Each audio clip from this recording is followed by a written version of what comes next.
Hey podcast listeners, I have a last minute deal for you. If you're in the Boston area next week, September 4th, maybe some of you are since that's the same week as HubSpot's inbound conference, Drift has given us a discount code to attend their HyperGrowth conference for only $99. Use the code Evolving SEO, that's all one word, no spaces, at hypergrowth.drift.com. This is not an affiliate code. I don't make a commission from this. And they have an incredible speaker lineup, including Casey Neistat and Molly Graham, formerly of Google and Facebook, among many others. So that's Evolving SEO, which you can use at hypergrowth.drift.com. This is the Digital Marketing Experts Podcast episode. No, why am I trying to sound like a radio announcer? Experts in the Wire, episode 99. Heather Physioc.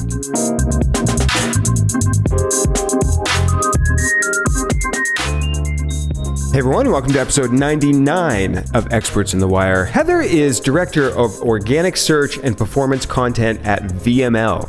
This means she's worked with a lot of big clients like Wendy's, Gatorade, Bridgestone, and many more. She's also spoken at MozCon, TEDx Women, and is slated to speak at Brighton SEO and Search Love San Diego in 2019. This was actually our second interview. The first interview we did, the audio quality was definitely not worthy of doing just the audio, posting just the audio of that interview alone, but it is posted on my YouTube channel in its full video form. In that, we talked about the SEO maturity model. So you definitely are going to want to check out that interview. It's completely separate content from what's in this interview on episode 99. That's going to be at evolvingseo.com/wire or on the Evolving SEO YouTube channel. In this discussion, we talked about how do you do SEO if you're a company like Coca-Cola and your customers aren't buying your product on your website? What do you do with clients that buy SEO services but are not bought in to your SEO strategies, tactics, or even any services at all?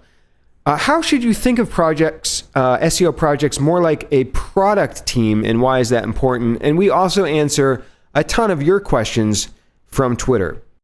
Finally, in a little while, I'll tell you how to save $75 on BuzzSumo. Just a quick note about the audio on my end during this interview. In an effort to constantly improve, we switched to a great new platform called Clearcast, but the audio input active during the recording was still somehow coming through my laptop mic and not my nice studio mic. So you might not even notice a difference had I not said something, but I just thought I should give you a heads up. But let's jump right into my interview with Heather Physioc. Heather, it's really great to have you actually back officially on the podcast, but our second interview actually. So I want to encourage all the listeners to go back to my YouTube channel where they can hear us chat about the SEO maturity model. But I want to begin by asking you today, I noticed we chatted about your background in advertising.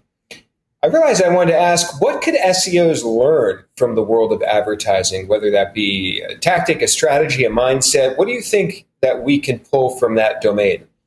That's a great question. So I think one of the biggest things I've learned since doing SEO in the big ad agency environment is the art and science of storytelling. Everything from how we craft our pitches to bring in new business or our proposals to recommend SEO projects to our clients. Or telling the story of the results that we get so we can encourage clients to do more and better SEO work. I think one thing that advertising as a creative medium really understands is storytelling, how to create a story arc and a clear narrative and all the pieces that it takes to tell that story to clients and others. And I've been trying to understand more about story. I'll be honest, it does not come naturally to me. If you could highlight maybe one or two things that might be a tip or a takeaway for somebody that's trying, like myself, to get better at story. Like that doesn't naturally come to me. Where can I start? How can I start to think about incorporating story into SEO work?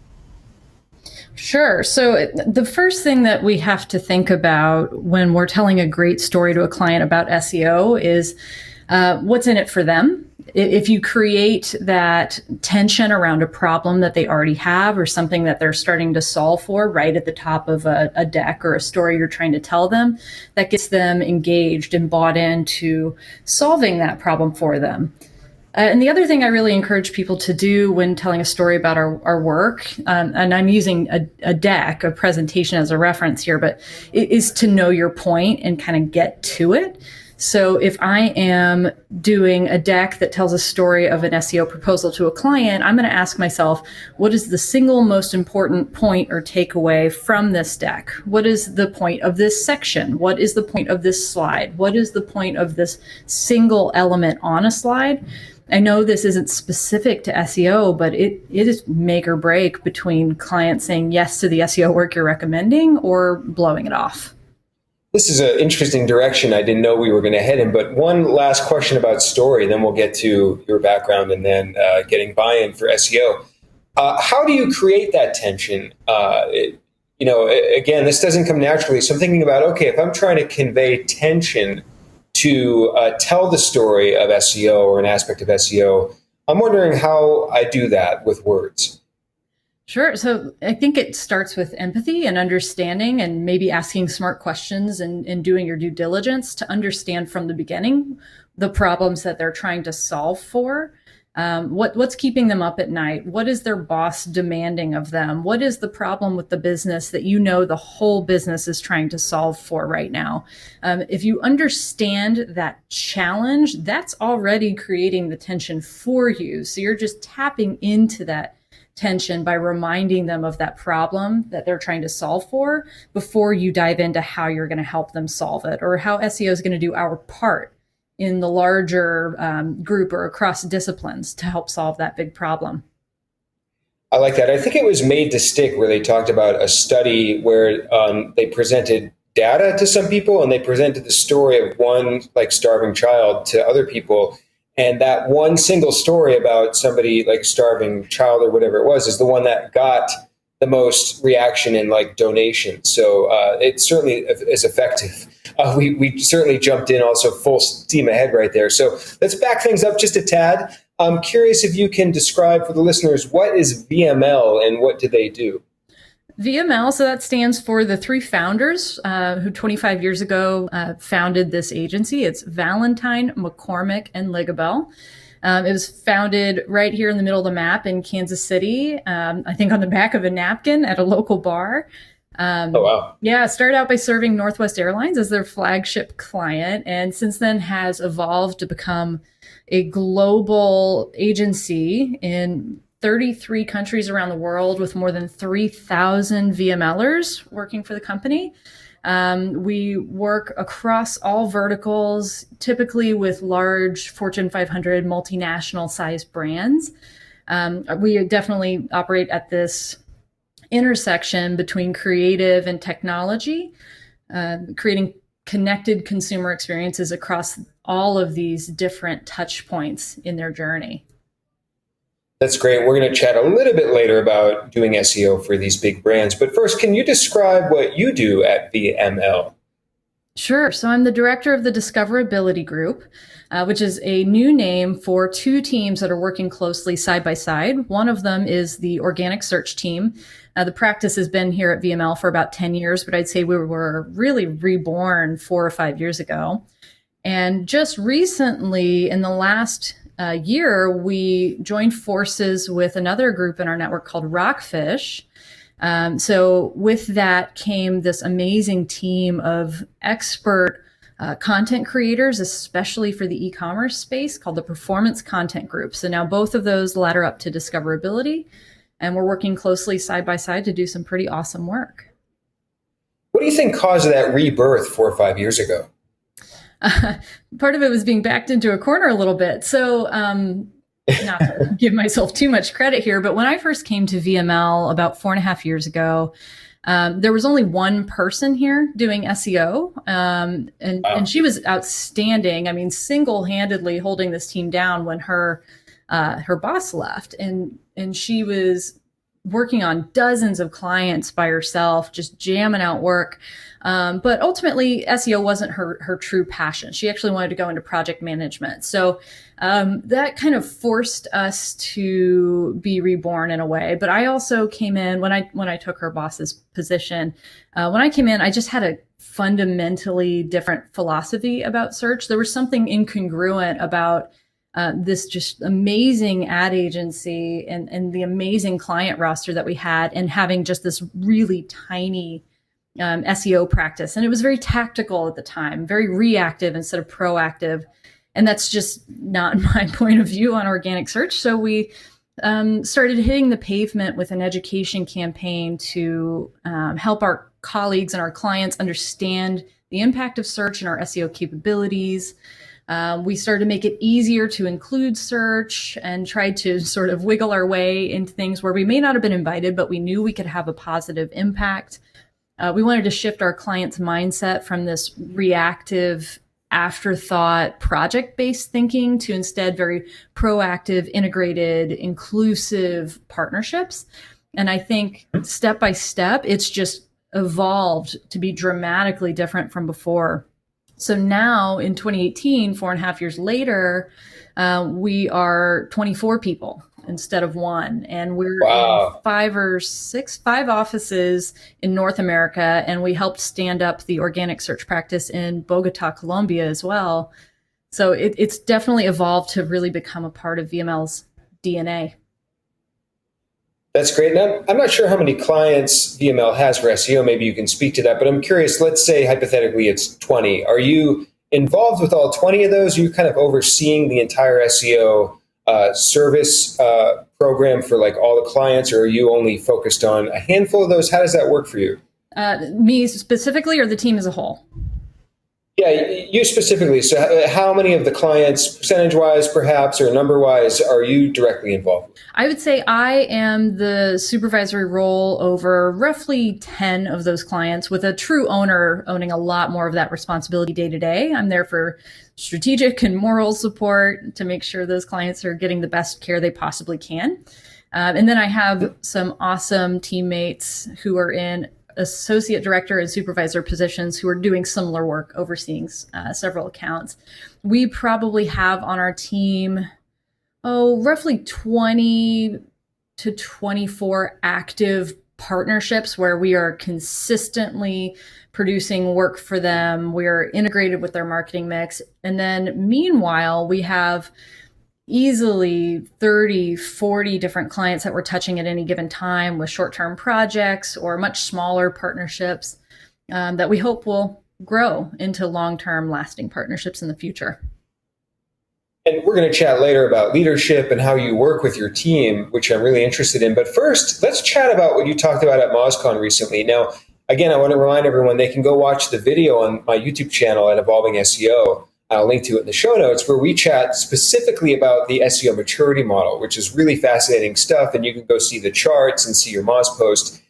Today, I want to talk about your Moz Talk in general. I noticed in your slides, the SEO maturity model is only one of 7 solutions that you sort of talked about for getting buy-in for SEO, for getting past that red tape, especially in these bigger companies, but smaller companies too. So I wanted to pull a quote that I really liked from your slides.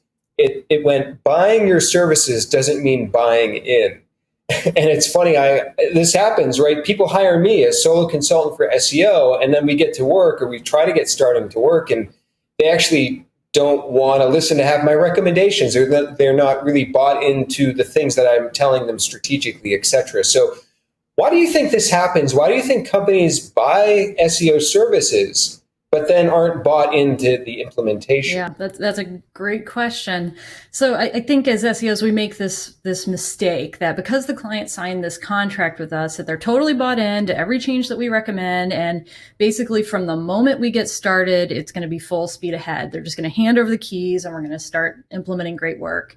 And we get in there and we find that that's not really the case. And I know it's incredibly frustrating sometimes. It's confusing. You're like, how did this happen? And I think it's a mix of things. One of them is just knowledge. When they think they're signing up for SEO, they may not realize all the things that go into that they also need development resources or writing resources. They don't understand SEO. They're paying you to know that. So they just might not know what they're signing up for. Another big part of that is their maturity. You know, have they ever worked with search before? Are they really advanced in search and they just need somebody to keep the machine running? And lower levels of maturity in search means you have more educational obstacles you need to overcome just to get to the point where you can start implementing work with them. And something else that I didn't cover so much in the talk, but I think is important is we don't know all their inner workings. We don't know the problems that they're solving and the things that they have to think about and how they make decisions. And that just takes time to understand how we fit into their world. It's interesting because there's one thing I've noticed working with some bigger companies myself, and that is I have an internal expectation about what I'm going to do or what's going to be implemented in the first 3-4 months that I'm there.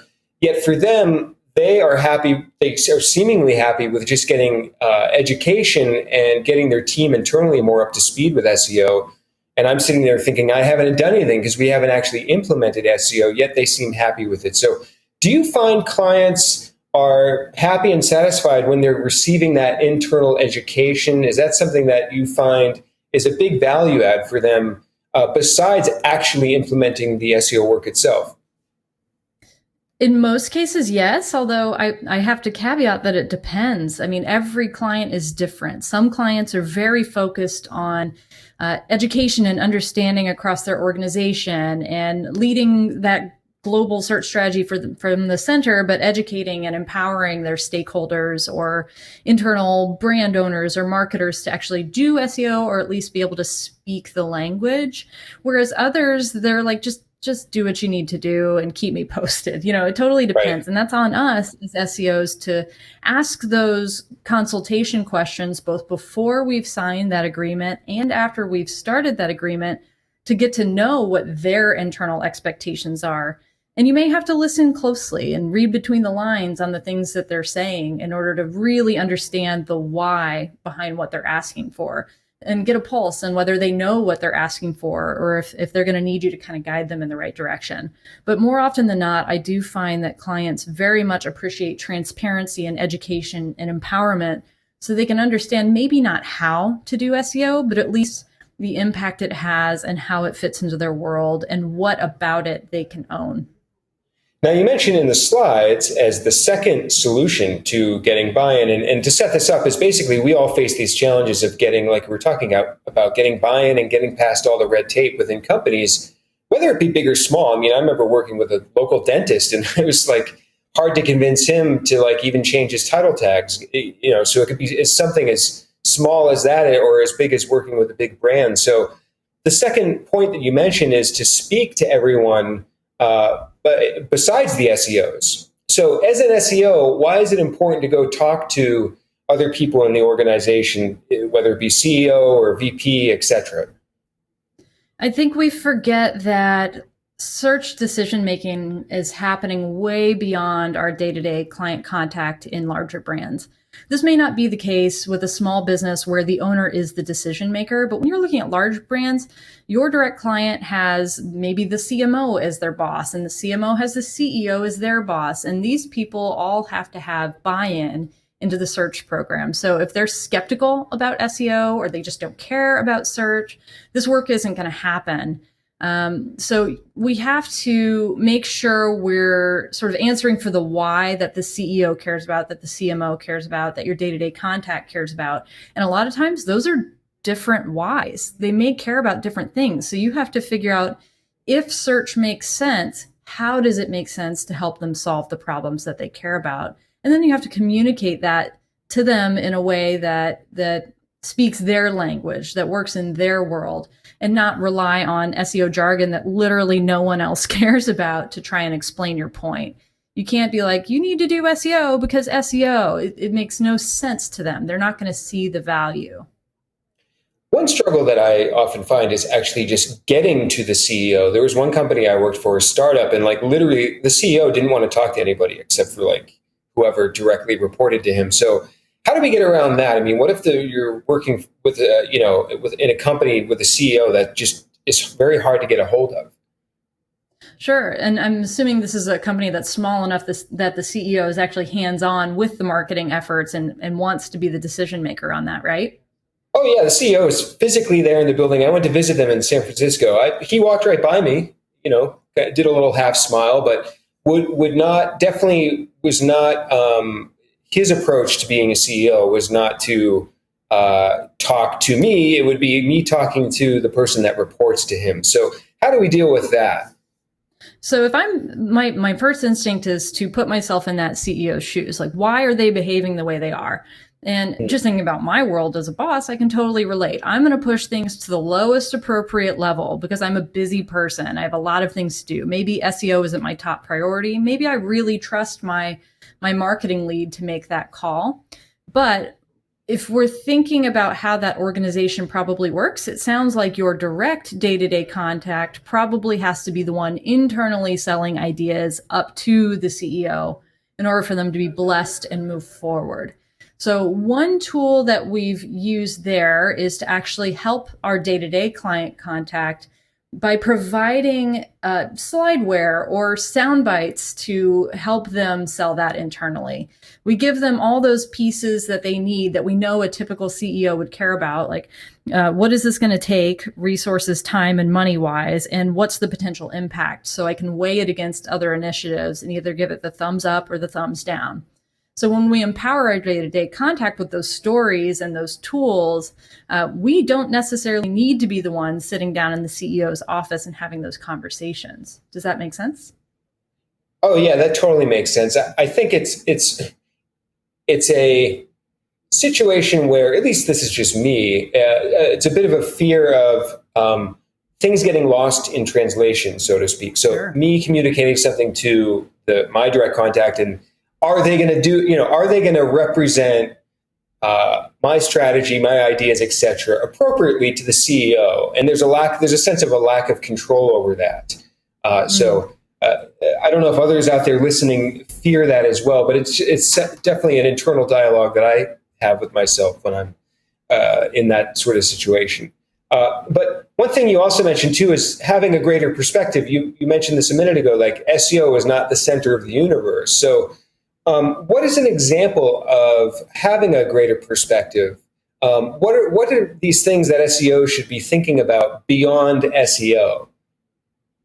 For sure. So, all right, this was tough for me. This was really, really hard for me when I first came to VML. I mean, I came from a world where SEO was understood and it was a major priority. Our clients were asking for it. Whereas here, these are bigger clients with sort of bigger fish to fry.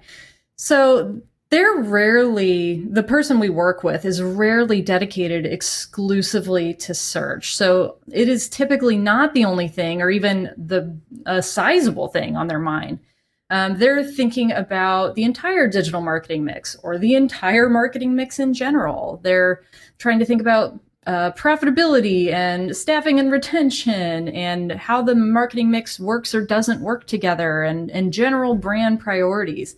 So just recognizing that there are other moving pieces that are going to affect their decision beyond how good we think our SEO idea is. It's that humility that is a starting point for me. But another great example is how we fit in just within VML, for example, within the agency. I came from a world where SEO, it was very integrated with all these different disciplines, but we had a lot of autonomy to operate independently. Whereas here, everybody depends on everyone to get the work done. Like, we need to partner with our developers and our copywriters. We need to figure out how the timing of our SEO recommendations aligns with campaigns that are planned for the brand. Otherwise, no one's going to care what we're doing.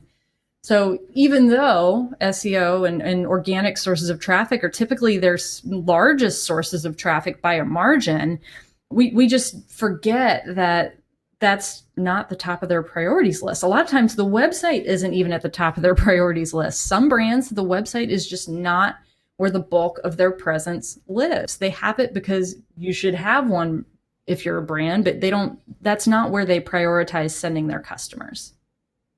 Yeah, we're going to chat about that in a few minutes, about doing SEO for these bigger brands where they don't even really care about the website as much, like you said. So in the slides as well, it talks about don't stay in your lane. Mm-hmm. And I look through the slides, I sort of get the idea intellectually, but do you have any recommendations for what we can actually do about that to get out of our lane? Yeah. What would you say there? This again comes back to humility, right? Like recognizing and respecting the expertise that people in other disciplines bring to the table, recognizing that SEO is way more powerful when it's integrated with things like social and user experience, and other disciplines and development, technology, when everybody has a seat at the table early. And this is kind of interesting. So I've asked a lot of people through the survey process, what's your number one complaint? It's always, I wasn't included early and often enough. And it was like, when I asked all these other discipline leads, it was this light bulb moment, realizing that's their number one complaint too. So if we're staying in our lanes and we're complaining about not getting brought to the table early, and then we're not actually taking the steps to bring others to the table early, that's not getting buy-in. So what I want people to do is break down these barriers and take ownership and responsibility for that, and stop waiting for someone else to come along and break down those silos and integrate different teams. One of my survey respondents, as I was working on my MozCon talk, I loved what they said. They said that you should treat all search projects as products that require a complete product team. So that can include your developers, your project managers, your writers, your SEOs, your brand owners. And when you bring all those voices to the table early, that's going to help you get buy-in. And it was also a realization for me to realize that there are two types of buy-in. One is horizontal buy-in, when you're getting input and alignment from groups, other disciplines. So think analytics or creative or technology or experience design. But then there's also vertical buy-in, whether you're in-house and this is in your own organization, or if this is your client. So we talked a little earlier about how your day-to-day client isn't the only decision maker. They have to go pitch it to their boss, and then the CMO, and then the CEO. So what are you doing to understand what your horizontal disciplines need out of this project, and what your different level of stakeholders on the client side need out of this project when you're bringing that to the table? Get that buy-in, bring those voices early. And how do we get that into practice? Because I totally, no pun intended, I'm bought into that idea for sure. How do companies, whether in-house or an agency working with a company, how do you get that actually happening, where the departments are talking to one another, where maybe you assemble the so-called product team, quote unquote, for an SEO project? How do we actually make those things happen? It starts with the awareness that you're not the only voice that's necessary in the room. I know that sounds so simple, so basic, but it's like asking yourself the question, who else might want to weigh in on this? They'll tell you if they don't need to or want to weigh in. But another thing that I've more tactically, less in your head, I've seen work really well is when somebody rounds up all the people that might potentially be able to help or want to weigh in, and they simply put the problem on the table. They say, we need to solve for X. How do you guys think we should do it? And maybe they send all those different disciplines or stakeholders to their own corners to do research and make some recommendations, and they bring them all back together. Or maybe they have the conversation right then and there, but just not over prescribing the solution first, but starting problem first with all those voices at the table. That's having respect for their expertise and trusting that they may bring something uniquely valuable that's going to make for a stronger solution across the board. It's so simple. Have a meeting, ask good questions, Yeah. Do you find that, and I want to get real detailed there for a moment, do you find that having either physical proximity to these cross-department team members, or within a tool, let's say like a Slack or something, is things like that beneficial? Because I often find when I go in-house in companies, everyone's sort of literally in their own little world. So how do we break down those barriers as well? Sure. Well, I do think it can be a huge help to have everyone in the same physical proximity, or very minimum video chat, because then you're interacting in a more human way than just voices or by email. It's going to get better ideas. You're going to explain the problem better. It's going to get people more engaged and more bought in from day one. But I don't think that's necessarily an absolute requirement either. I think as long as you have good ownership, someone is owning that responsibility of bringing those people together. I think that's the key ingredient. Yeah. Right. You need someone to take charge on that. That makes sense. So I want to ask about this forecasting ROI. You've got two or three great charts in this slide. Okay, we're going to pause for just a brief moment so I can tell you about our sponsor, BuzzSumo. If you use the discount code Dan Shore, that's DANSHURE, at buzzsumo.com, you can get 30% off 3 months of BuzzSumo. That saves you like $75. And for anyone out there, if you're not sure if you even want to give BuzzSumo a try, check out the recent guide that was posted by Brian Dean on backlinko.com. It's the most in-depth, thorough walkthrough of all the great things you can do with BuzzSumo, like finding influencers to coming up with content marketing ideas, alerts. It's great stuff. That's at backlinko.com for that free guide. And again, the discount code is DANSHURE, DANSHURE, at buzzsumo.com.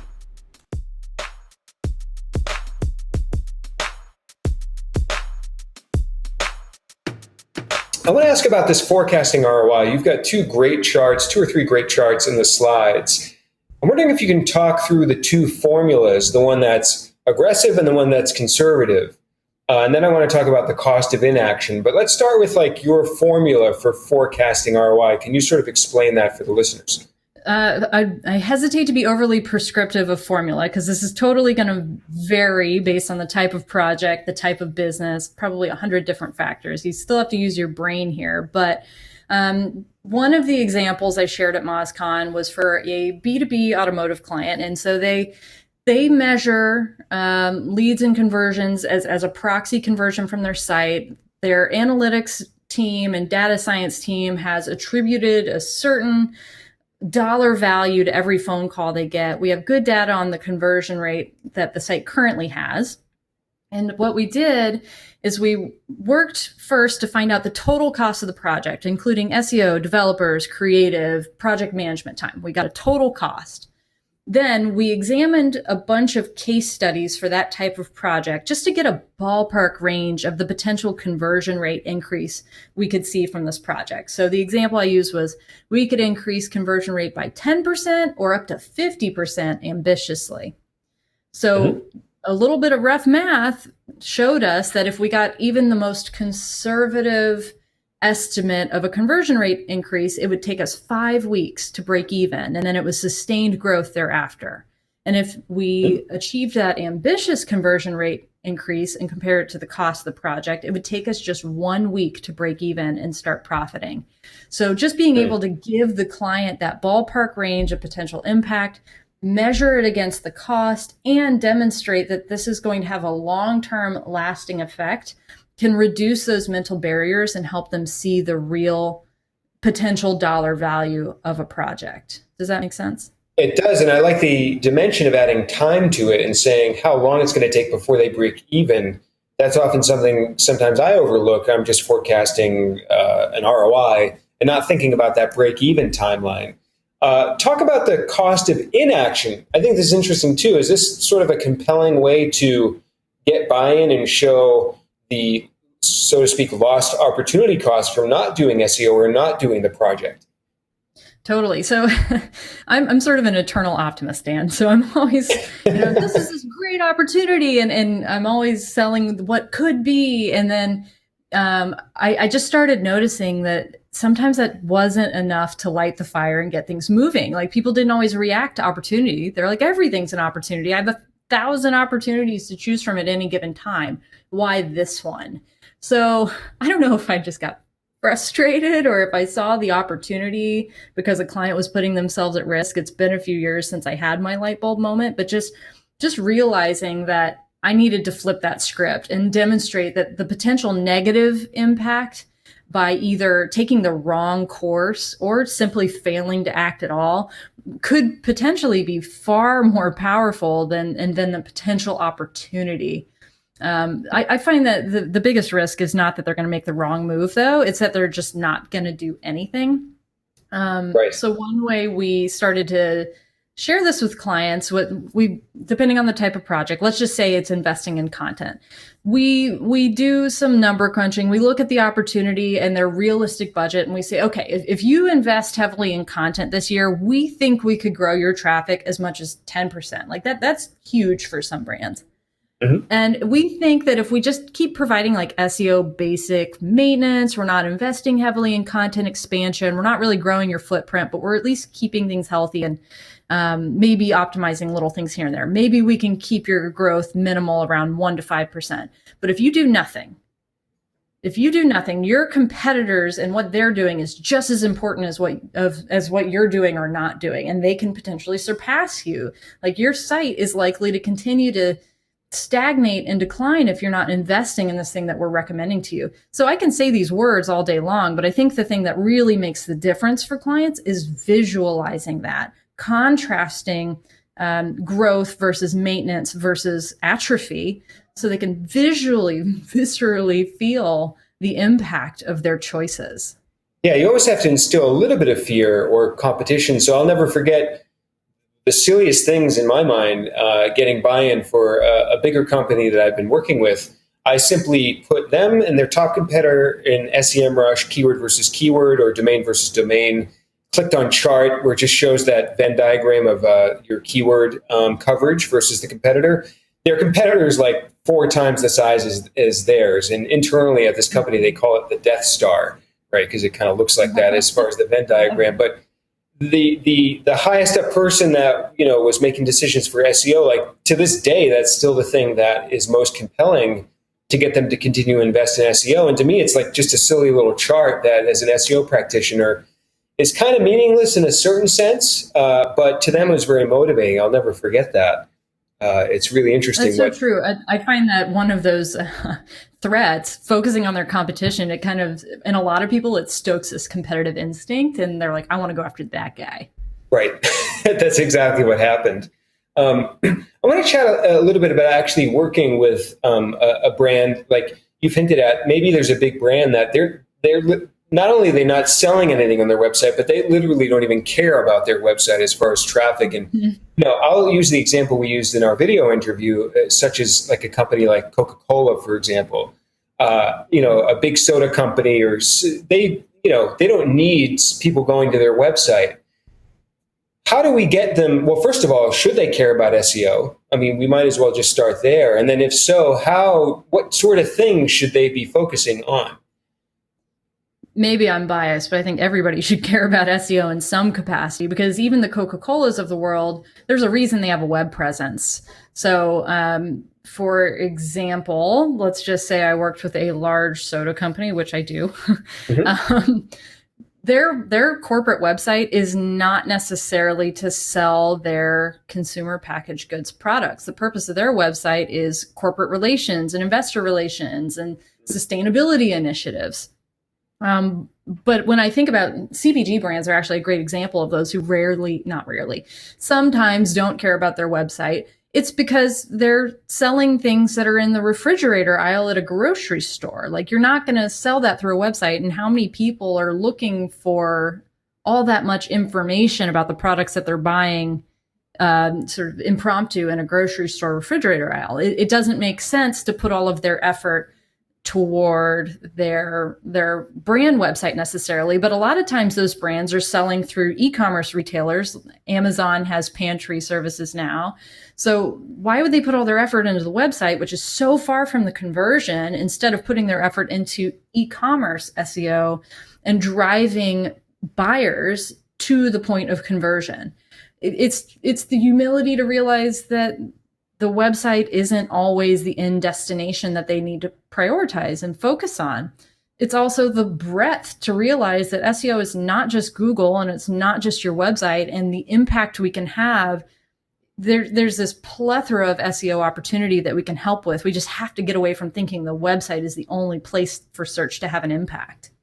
So if it's not the website, or maybe it is, and we could use the soda company as a hypothetical example, what are they trying to get to happen? Are they trying to rank for certain things in Amazon, or are they trying to rank for branded terms better in Google? What are like those tangible things that these brands are hopefully trying to achieve?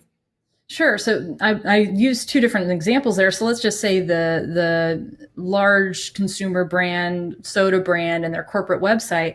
I mean, their site is about investor relations. So it's probably to keep their earnings per share up and keep their stock price up and keep investors informed and happy. If they're focusing on sustainability issues, it's probably a reputation focus and making sure that they're making a positive impact in the world and that people know about that. I mean, that's a totally different website visitor and mindset than maybe the consumer packaged goods. I forget what the second question was about that e-commerce client. Yeah, are they actually trying to rank for things in Google? Like, what's improving their SEO to them? Is it more visibility in Google, or is it just improving on the branded search experience? I'm curious what they sort of go for. Sure. So that first example is very much more that branded ownership and some non-branded as well. Like maybe they want to own sustainability, for example, but much more of a branded focus. But that CPG, the ones who are in Amazon, for example, they don't need that high level branded search necessarily, and they don't necessarily need to be ranking in Google. I mean, it certainly helps and I wouldn't neglect it. They need to rank in Amazon. So their thinking is going to be a little bit different. And that's a great example of where Google is not the priority. It's not the only search engine we have to think about. We have to think about how Amazon functions. Yeah, I mentioned for the listeners, I did an episode on Amazon SEO with Danny McMillan, I think is his name. I'll put it in the show notes, where you can look at it on evolvingseo.com/wire. Okay, let's get to some Twitter questions. There were some really great questions that came through. I'm going to start with a tweet or a question from Andrew, whose Twitter handle is Optimizing. He wants to know how... Our friend out in the UK, right? Exactly, from the UK. How do you prioritize SEO work amongst other dev work? When X, Y, and Z are broken, technical debt, etc., how do you work out where to start? I love this question. There's that element of empathy and humility just baked right in there. He's like, I know that my developers have all this technical debt. I know I'm not the only one requesting development projects. So I love that he's even thinking about the need to prioritize. I think the developers probably appreciate that too. So there are a lot of different things that might factor into how the development queue is prioritized. And it does depend to some degree on the business, but I think there are a few things to start with. One is the level of business impact within SEO, but the other is the level of business impact versus other technical needs, stuff that anyone else has requested or that's been lingering in that queue of technical debt. We also have to consider the cost and time to complete a project. And if it takes a certain amount of time and cost that's maybe significant or large, that could affect several other projects that they could be clearing out of the queue. So that's where we balance that cost and time with the level of business impact. The business and the developers may be more willing to invest more time and resources into something that's going to have a significantly higher amount of business impact. We also like to think about the amount of other work that technical project impacts. So to me, that means, does fixing this one thing break up a big logjam in a workflow, like fixing something in a CMS, for example, that allows the SEO to more independently go do important content and SEO work and get out of the developer's hair for a while? Right. So considering that clearing out some small nitpicky projects may not be the highest direct impact, but may be long-term impact or a wider impact, and maybe easier to fit in around other projects, can help clear that clutter and focus on what's really important. And Andrew has a follow-up. And then he wants to know how you persuade the team to come with you with, trying to pick apart his wording here, persuade the team to come to you with that best educated guesses as to their impact. So maybe you can interpret that question. Yeah. I think that's our job, right? I mean, at least for the SEO component, we can't do that for other disciplines, but we have to come with that. And so I mentioned earlier, forecasting ROI, looking at case studies that others have published online about that type of work. The example I've used is looking at AMP case studies. ampproject.org has a ton. So the other is your inherent SEO training and knowledge. Like, we have at least a theoretical understanding that canonicalization efforts are not always the highest impact thing you can do. It's probably lower impact than a project like fixing giant gaping holes of 404 errors of highly linked pages when they got moved or removed. So that's our job to weigh those things. if and I think he's also asking, yeah, sorry to interject there. He may be asking, how do you persuade the team that works for you to better come with educated guesses to their impact? I don't know that I have to persuade them because that's their job. It's part of their job description. That's like table stakes. Yeah, it is. It is table stakes. Although I admit it does take some training, perhaps. And sometimes it's just asking hard questions as if I am the client or I am the technical lead. It's always putting myself in other people's shoes and asking, what are they thinking right now? What would they be asking, and how would they push back and poke holes in this request? And then sending my team members to go get that information and come with a very strong case and a strong story of why that should be done first or prioritized over something else. Makes sense. So Brian, I think I taped his name is not Brain. Brian Swanick asks, do individuals on your team take on very specific roles and stick to going deep across all clients, or do they vary by project and availability? How do you balance? Let me pause there. So that's the first question. Then he has a follow-up. C, all of the above. We have projects, we have partnerships, we have generalists, we have people who are passionate about certain things and they specialize to some degree. We have some people who are 100% allocated to a specific client, and we have some people who juggle 3 or 4 accounts. I think we have to stay flexible to that and try to shift our human talent to things that play to their strengths, that fit their available time. We always have someone who's a true owner of the day-to-day, whether it's a project or a partnership, and we trust that they're going to do an exceptional job because they're great and they wouldn't be here, because we've consistently onboarded everyone well. We've created a culture of helpfulness where they know that they can lean on one another when they get stuck. And then we always have a more supervisory role to help support them, challenge them, level up their strategy, see the big picture outside of their day-to-day interactions with those clients and their work. Ultimately, we expect everyone on this team to learn, if they aren't already, to be a big thinker and a great strategist, but they also have to have the chops to follow through and be able to deliver. And some of this comes out of our small rebirth, 4 or 5 years ago, where there weren't that many people on our team. So we had to wear all those hats. But I think it's created a culture of sort of scrappiness and flexibility that allows us to roll with the punches and play a lot of different roles when we need to. And his second question is, how do you balance testing new ideas and tactics versus doing things maybe more tried and true with clients that are asking for results? Yeah, really great question, especially for some of my more advanced SEOs who really love to try new things. Sometimes the limitations of reality with clients can be really hard.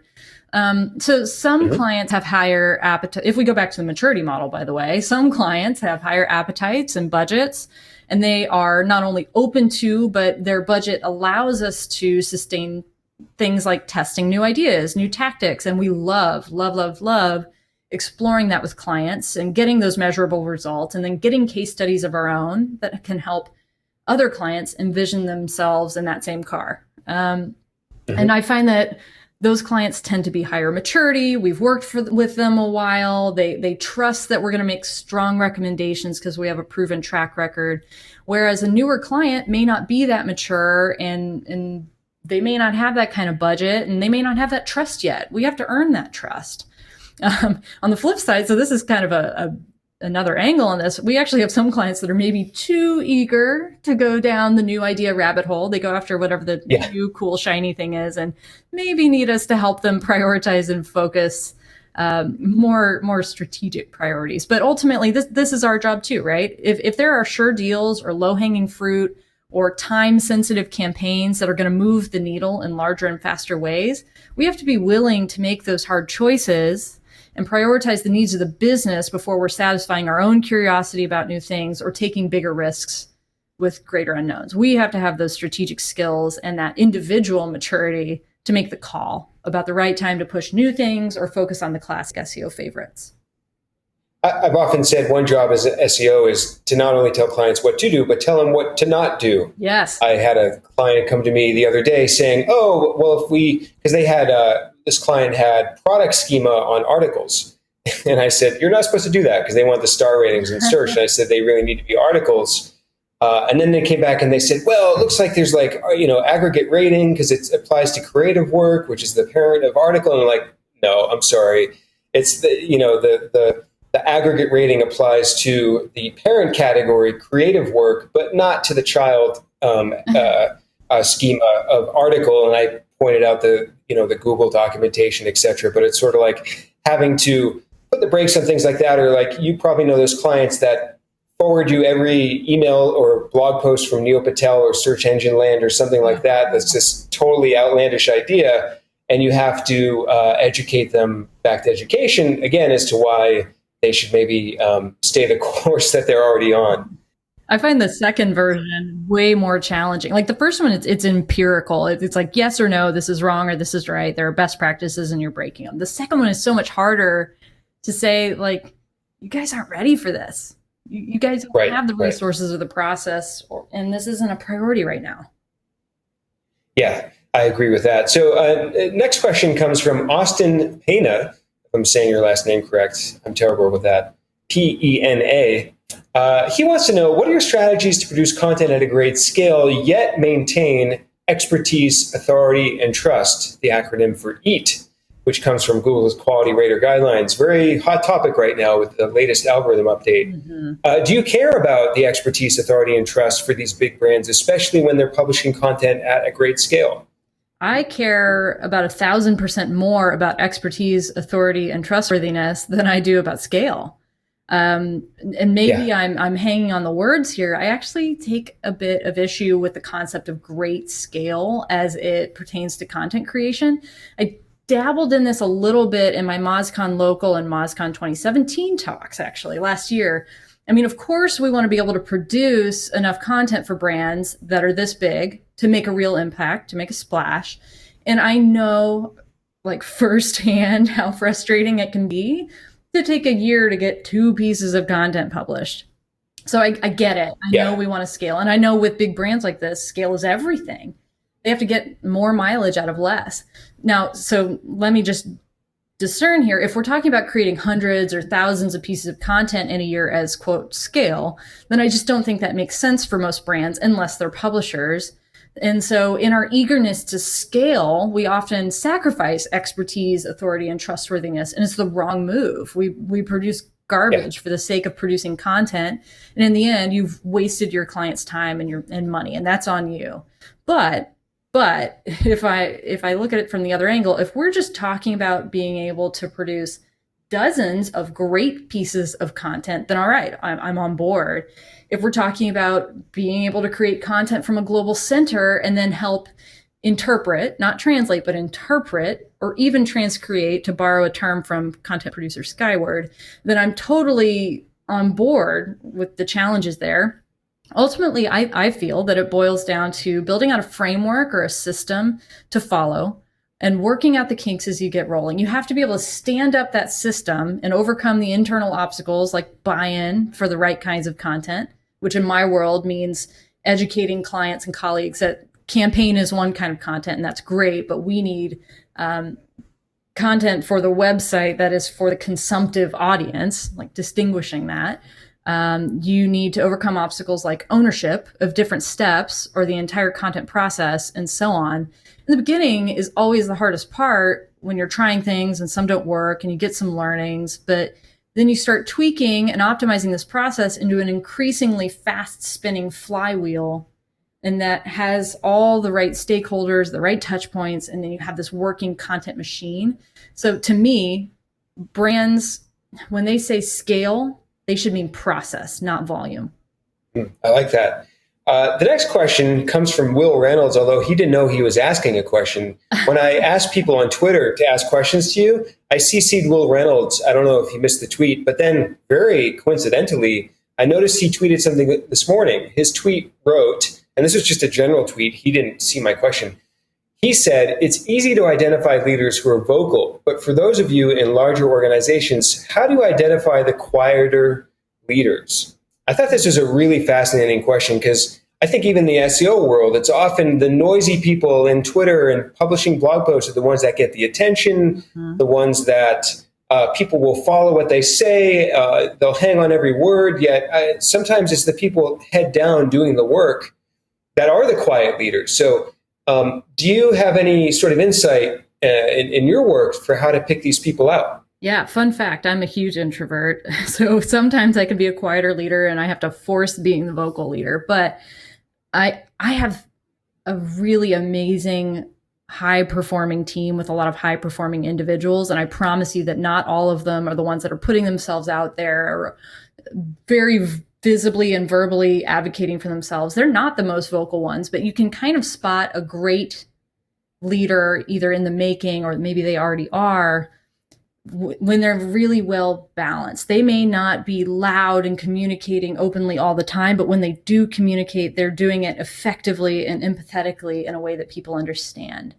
They are smart, strategic thinkers who research and do their due diligence to truly understand, and they can think of big ideas.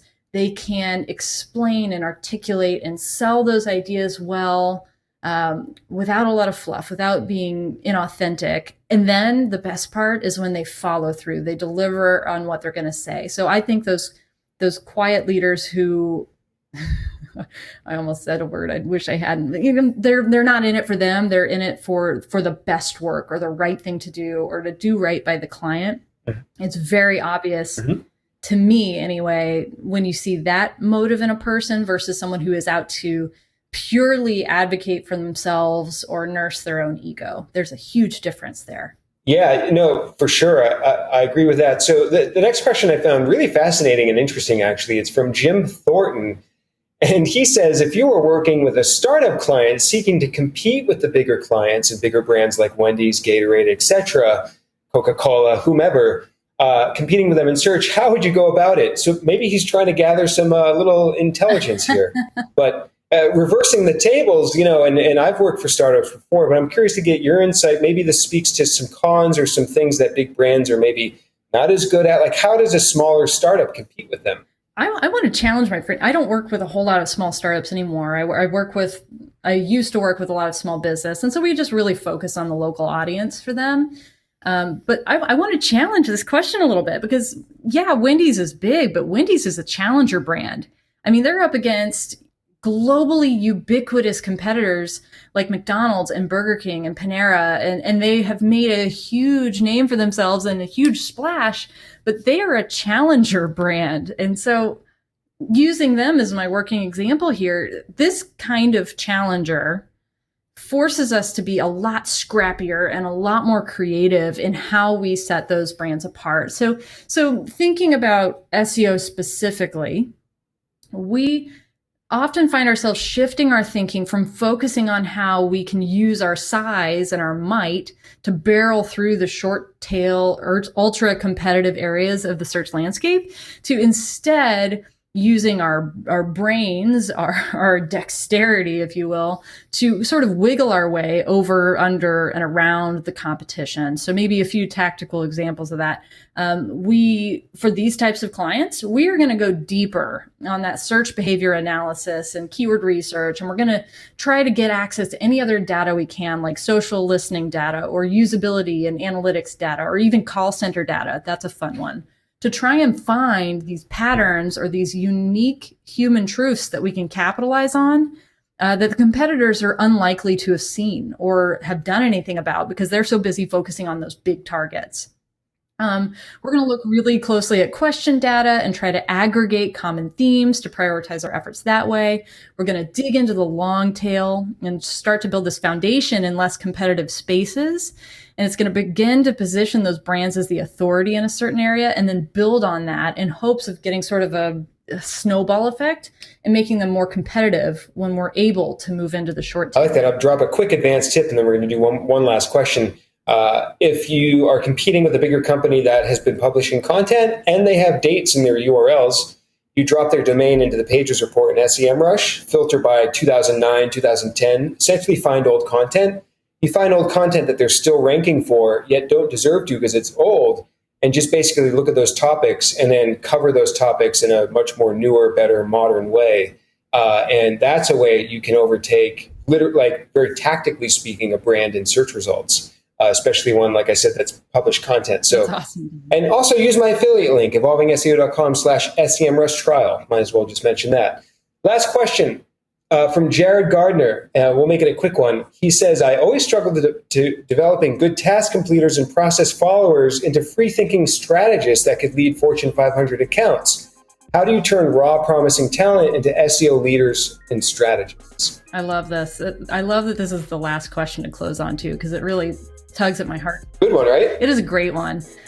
It's definitely a journey. And we're all on that journey, and we're all at different points on that journey. So just like we have a maturity model for our clients, I think a lot in my team alone, I think a lot about the maturity curve of our direct reports. Everyone has different experience and background and knowledge and ways of working that influence their pace up that maturity curve. They have different strengths, different weaknesses, and there's no one clear path to evolving on that maturity curve. But I find that when we're recruiting more junior talent that has a high aptitude for search, whether they're great writers or analytical thinkers or tech savvy folks, they tend to come in initially early in their careers needing a bit more support to know what to do next, or they may not have the experience under their belts or even the confidence yet to be able to start things completely from scratch. They tend to follow more prescriptive best practices and check boxes, and that's okay. That's where they're at in their career, and we need that strong pipeline of doers. But I believe that everyone can evolve from purely tactical and doer to more of a strategist and a thinker. I mean, I expect that of everyone on my team at some point in order to move to their next step. And I think a lot of that boils down to, if you're a boss, this is your attention to their strengths and their talents and their weaknesses, coaching them to get their weaknesses to a bare minimum of acceptability, and then heavying up on your emphasis on their strengths and the unique voice and value that they bring to the table. But how much time and attention you dedicate to that promising talent and those high performers, and making hard choices about where to trim the fat on the lower performers, is going to make the difference in how well and how fast they evolve to being true SEO leaders. Heather, it's been great chatting with you a second time. Everyone go watch the video on the SEO maturity model. And as we wrap things up, tell everyone where they can find you online. You can find me on Twitter and on LinkedIn. It's Heather Physioc, Physioc. And please, by all means, check out VML. Great place to know, and love to talk to any of you anytime. Awesome. Well, Heather, I know you have a meeting on the hour. I'm going to let you go. And thanks, everyone, for listening to episode 99, next one's 100, of Experts on the Wire. Thank you so much, Dan.